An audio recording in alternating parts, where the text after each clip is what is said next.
This week on The Inside Story, journalists jailed, missing, or worse, from Russia's ongoing invasion of Ukraine to the October 7 attacks in Israel. A look back at the challenges reporters faced in 2023. Plus, we see how Russia weaponizes the law to silence dissent and imprison members of the media. Now, on The Inside Story, a free press matters.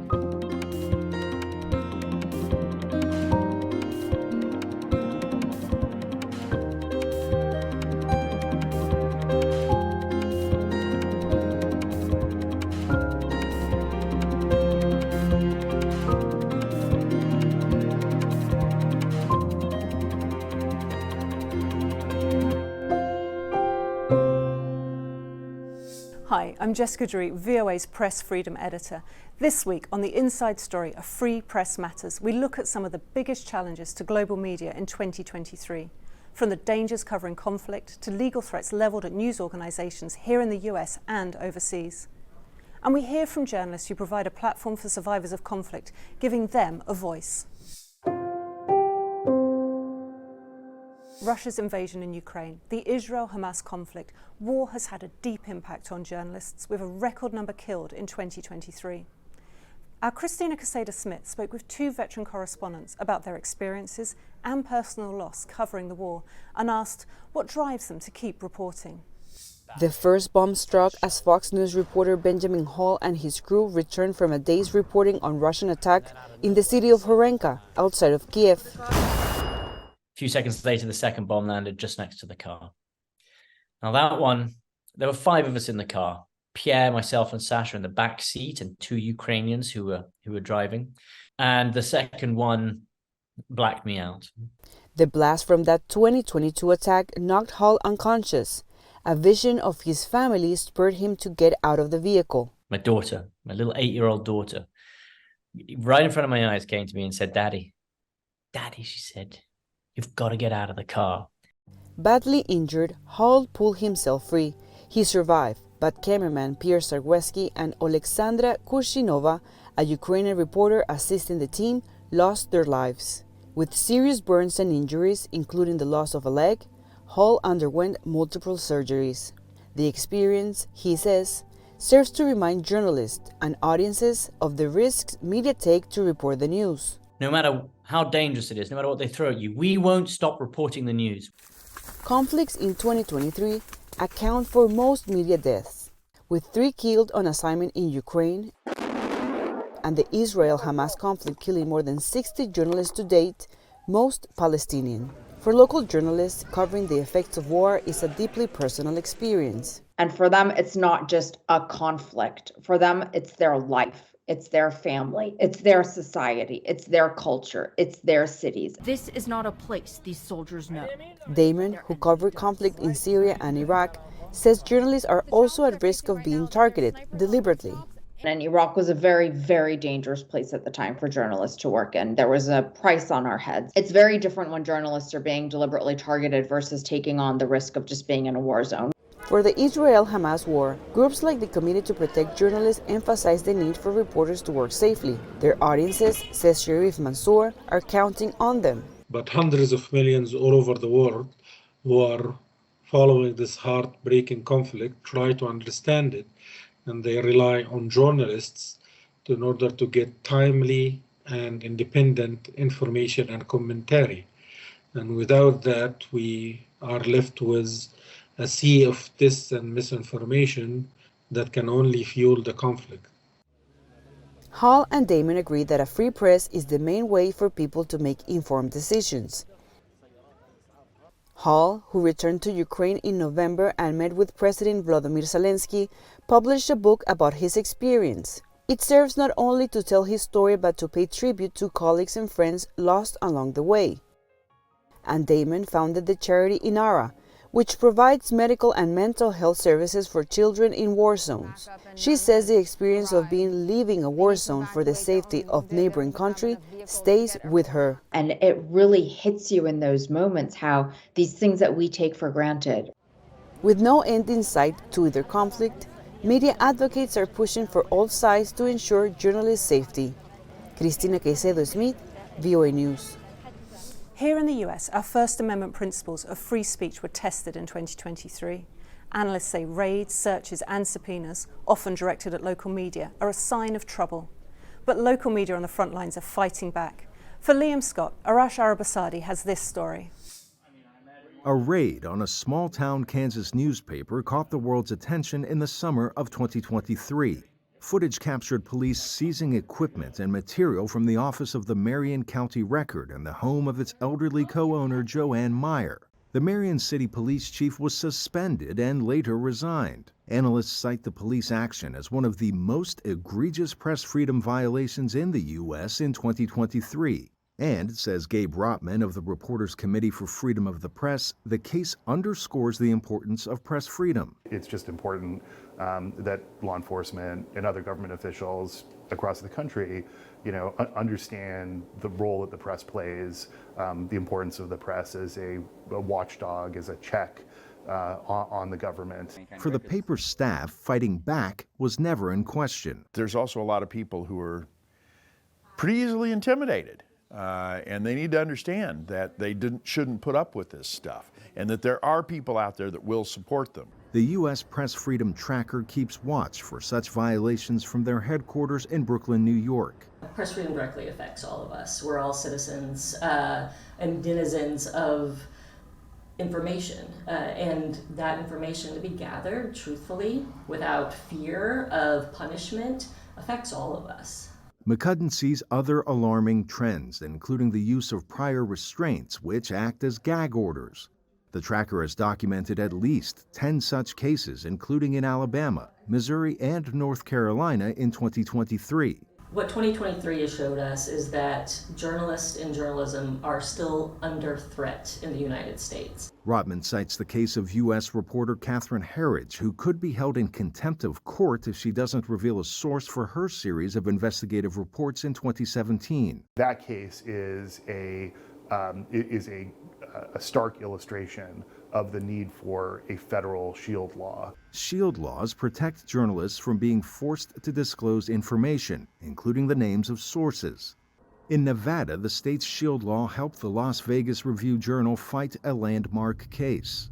In October, the state Supreme Court ruled that devices belonging to Jeff German, a Review-Journal reporter stabbed to death in 2022, are protected from an unchecked police search. It is just as important to ensure that journalist's work lives on by maintaining the confidentiality of their sources. With the U.S. heading into a presidential election year, McCudden says the tracker will keep a close watch for threats to the First Amendment.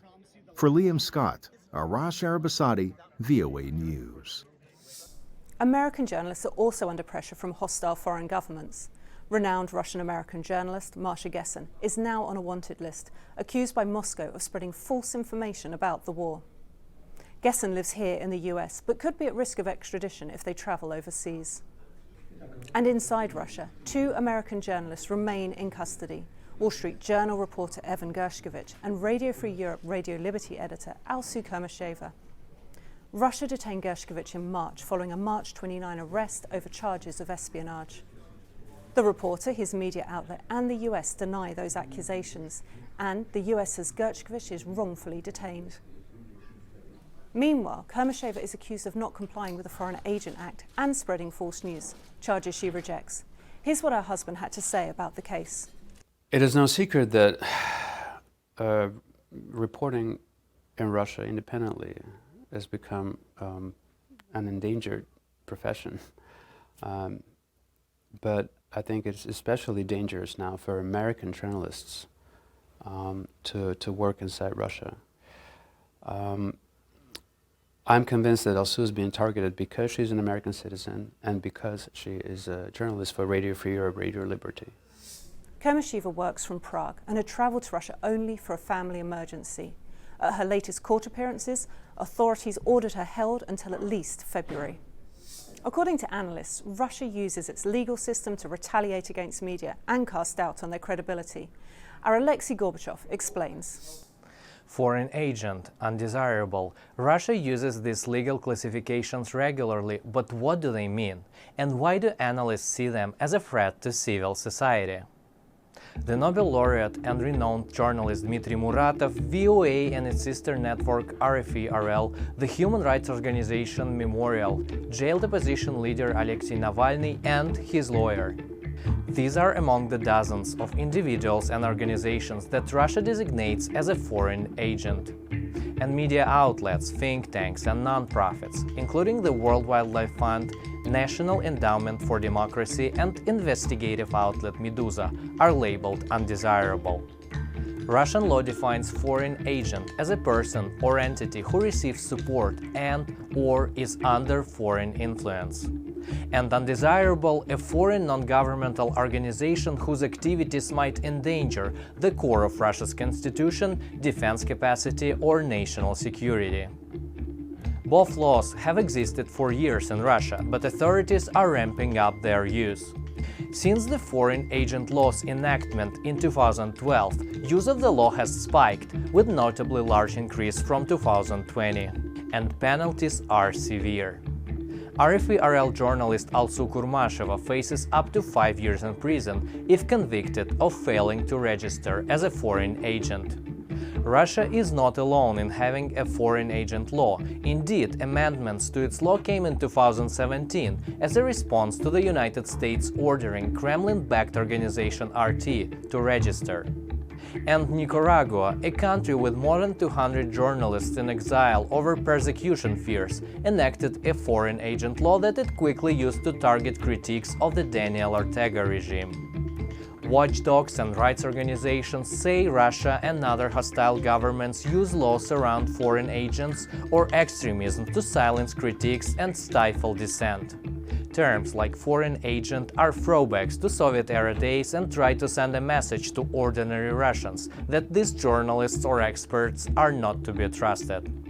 In reality, those on the foreign agent list are behind some of the biggest investigative reports that seek to expose Kremlin corruption and its crimes and intentions in Ukraine. Journalists like Michael Naki and Ruslan Leviev, who reported on Russia's army killing civilians and the risks posed by damage to the Zaporizhzhia nuclear power plant. Or the Moscow Times, which has exposed atrocities by the Russian army and is now deemed a threat to Russian society. Russia is one of many countries contributing to a decline in global press freedom and civil liberties. Our Robin Guest spoke with Irene Khan, the UN Special Rapporteur on freedom of expression, about how that affects democracy and media rights worldwide. The threat to press freedom is probably one of the greatest threats to democracy.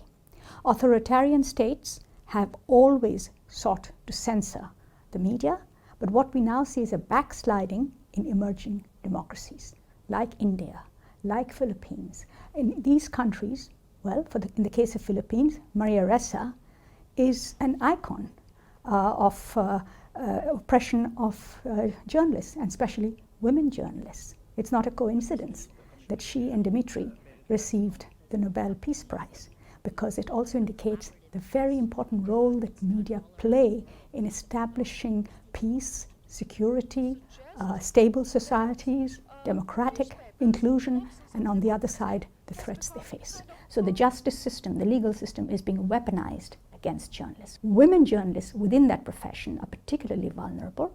They are sexualized. There are serious online gender-based threats of rape and attack, not only of them, but also their families in some cases. And that endangers them. But the objective of those who are doing that is to discredit them professionally and to drive them offline. If you are a journalist and you cannot be online, then you cannot do your work. Afghanistan is the worst case scenario, the nightmare scenario for women, where women are basically invisible. They have been wiped out, erased. Women journalists have been erased as a profession. They cannot operate safely. Their voices are not being heard. What are the remedies? What remedies do you see? What are you recommending? How do we fix it? Well, I'm recommending first and foremost that impunity for crimes against journalists has to end. Governments have to take very seriously any attacks on journalists.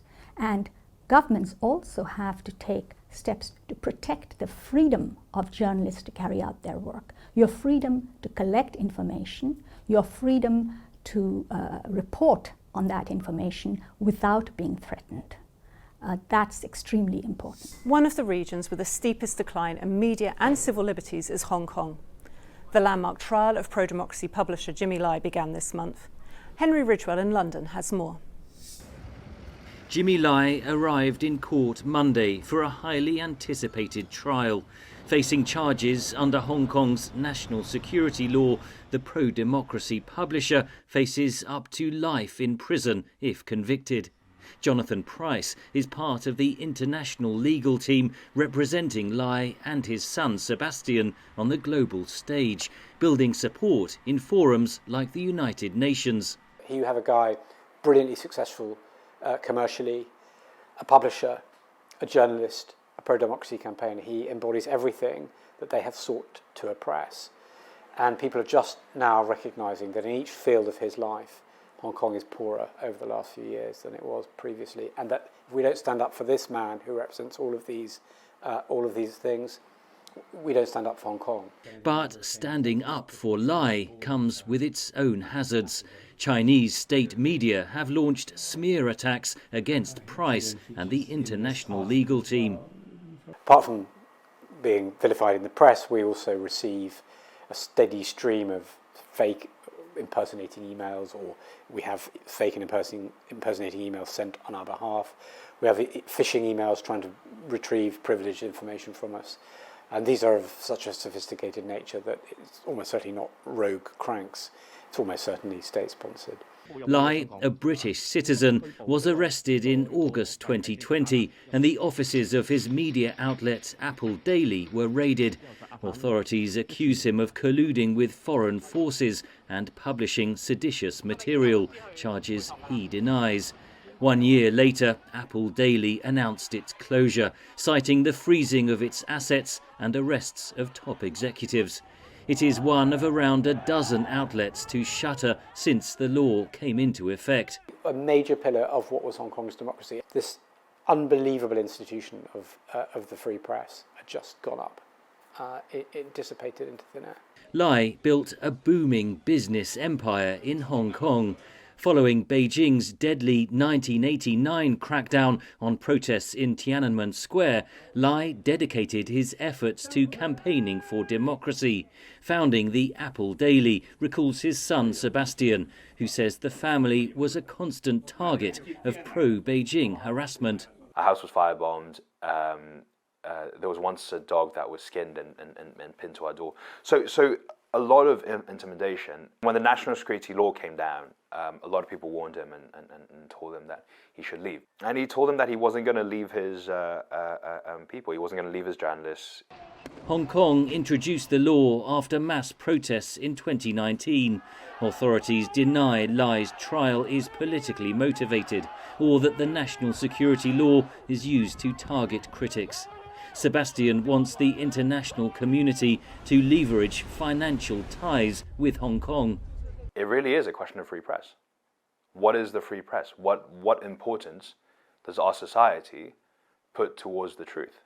And the world needs to tell them that the freedoms that we believe in are not up for trade, just the same way that my father has. Britain, the US, the European Union and Canada have called for Lai's immediate release. China said Lai was a major instigator of the anti-China riots in Hong Kong and condemned what it called meddling in Hong Kong affairs. The trial is expected to last for around 10 weeks. Henry Ridgwell, VOA News, London. With dozens of countries, including the US, headed to the polls in 2024, the media's ability to combat disinformation is essential. As Steve Karish spoke with Brian Stelter, a broadcast journalist and author of the book Network of Lies, about the role of the media in an environment where false news narratives shape public perception. The role of journalism, the function of journalists, is more vital and more interesting than ever. Because in an environment where there is a lot of noise and nonsense, in an environment where it can be overwhelming, we have a great responsibility to sort through it. It is an information environment that is chaotic, that is prone to bad faith actors, where you have propagandists who trying to control media outlets. Most people, I believe, don't want to be deceived. They don't want to scroll through a social media feed that's full of BS and disinformation. They want to know what's actually true in the world, and they want media outlets to help guide them to it. I think everybody, believes in some form of media. It's just that we're incredibly fragmented and fractured, and then some people are off on the fringes. They still want that kind of proverbial eyeglass they can put on to make sense of the world and get 20/20 vision. I think old line, mainstream, so-called old-fashioned news sources are going to be more in vogue, more in fashion than ever before, because at least these places are the ones trying to get to the truth. But at least these places have systems, standards and practices, processes for trying to get to what is true. Among the media's roles is an ability to give a voice to marginalised groups and shine light on underreported issues. Our Salem Solomon spoke with a reporter who uses her journalism to help survivors of the conflict affecting their home country, Burkina Faso.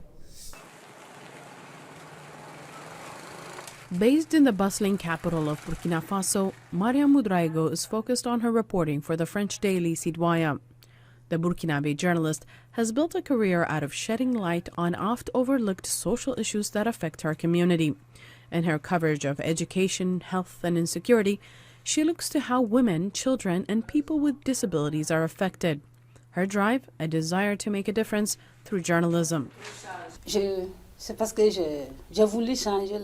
It's because I wanted to change things. I had this desire not to change the social order, but I was looking for a job that would allow me to have more impact, especially on social facts and the subjects surrounding us. It's an approach that has earned the reporter national and international recognition, including a Knight Award presented in Washington in the fall. Each award, says Ouedraogo, is an opportunity to amplify the voices of those she reports on, including survivors of conflict and rape. Ouedraogo also broke new ground when honored with the Bayou Calvados Normandy Award for War Correspondence, the first African woman to win that award. Militant attacks in Ouedraogo's home country are increasing. The Africa Center for Strategic Studies, a research center focused on security, estimates that around 8,600 people will die due to extremist attacks by the end of this year, more than double the total last year. Instability in Burkina Faso drives a lot of Ouedraogo's reporting. She says the stories collected from survivors of rape, which extremists often use as a weapon, weigh heavy. It's unimaginable what suffering they endured. The simple fact that she is sexually assaulted, and often by several people, and in front of everyone, sometimes under the gaze of children. It's traumatic, and it's another death. I call it another death. Ouedraogo opened up about her struggles with what is commonly known as vicarious trauma, a form of post-traumatic stress. It's as if I was being raped in their place, and I found myself in it without understanding anything. But each time I felt like I was receiving the blows. So that's what led me into this stress, into vicarious traumas that I carry with me until today. Reporting can be tough in a country known for its restrictive media environment. Journalists face limitations on movement and societal taboos, especially topics like rape and sexuality. We don't talk about it. This is why the victims remain silent. They don't like to tell stories because there is the view of society, not only are you a victim, but you will also be repudiated and stigmatized. Describing her process of collecting these accounts as testimony, Ouedraogo encourages more women to become journalists, saying women bring unique perspectives to marginalized communities and emphasizing the potential of journalism to affect positive change. Salem Solomon, VOA News. Before we go this week, I'd like to pay tribute to one of VOA's own, Charlton Doki, who died tragically in a traffic accident in Juba this month. Charlton for years was part of our South Sudan in Focus programming, reporting and being a mentor to so many. His colleagues will honour his full career by carrying on that legacy. That's all for today's show. You can stay up to date with all the latest developments at voanews.com. Follow us on Instagram and Facebook at VOA News, and you can follow me on X, the platform formerly known as Twitter, at Jessica Jareen. Catch up on our past episodes at our free streaming service VOA+. Thank you for watching. We'll see you next week on The Inside Story.